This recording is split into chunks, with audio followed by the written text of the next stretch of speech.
Hey everybody, Joe Joseph here for thedailySheeple.com, and this is your news shot. Did anybody find it extremely coincidental, and I don't believe in coincidence, that we lost power damn near simultaneously in San Francisco, Los Angeles, and New York, some of the biggest cities in the United States? I, for one, believe that everything happens for a reason. Now, they say that Gotham's Shield was set to take place. Matter of fact, I think it's set to take place today into tomorrow into the next day. And that has to do with a simulated nuclear strike on New York City. You know, you'd say to yourself, okay, well, you know, it's responsible for government to hedge their bets to protect the people. But then you see power outages happen also in San Francisco and Los Angeles almost at the same time. And it makes you wonder. Well, SHTFplan.com has a great piece. Total chaos. Cyber attack fears as multiple cities hit with simultaneous power grid failures. It says the U.S. power grid appears to have been hit with multiple power outages affecting San Francisco, New York, and Los Angeles. Officials report that business, traffic, and day-to-day life had come to a standstill in San Francisco, reportedly the worst hit of the three major cities experiencing the outage. Power companies in all three regions have not yet determined the cause, but they say a fire at a substation was the original reason for San Francisco. No. Nice try. When that happens at the same time in Los Angeles and New York, a fire? No.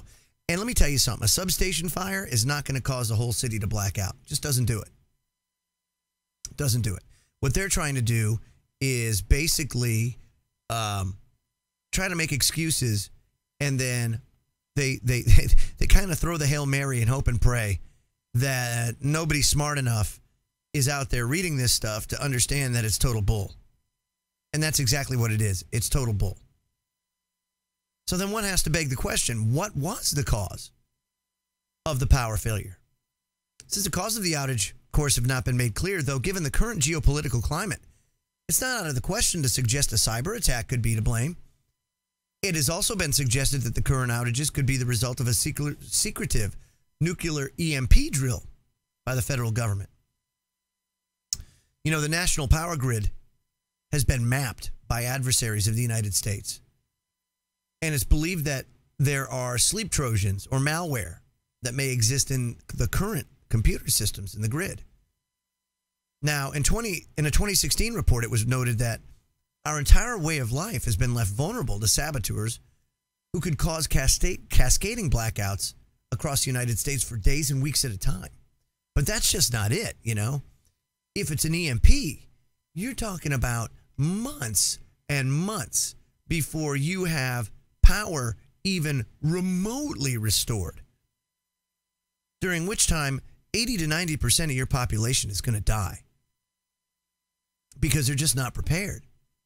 Because 80 to 90% live in the metro areas where, I mean, if you're not into storable food and you're not into sustainable living, what are you going to do when the lights go out? When the food doesn't hit the shelf? You know? When there's no water to drink? One of the most dangerous type of people out there are parents trying to feed their children. I can tell you that for a certainty. I know I would stop at nothing to ensure that my kids are fed. It's just that simple. So we try to do our best to do what we can to prepare for such situations. However, you can't prepare for every situation. You can try like hell. Now, what we did learn, I think it was last year or the year before, when the EBT systems went out in a couple of states, the rule of thumb was always, you have 3 days until all the food is gone. What the EBT failure showed us was, you don't even have 3 hours before the food is gone, before people take everything. And then what? And then what do you do? Those people are only going to be sated until they run out of food, and then they're going to go after yours. So it would be very beneficial for you to do the things you need to do to prepare yourself for such a disaster, because the United States government, or your government, wherever it is around the world, they say they care about you, but it's all pillow talk, baby. it's all pillow talk. I'm Joe Joseph. This was thedailysheeple.com's News Shot. Feel free to subscribe to our YouTube channel and our newsletter over at thedailysheeple.com. And please feel free to comment below. Have a great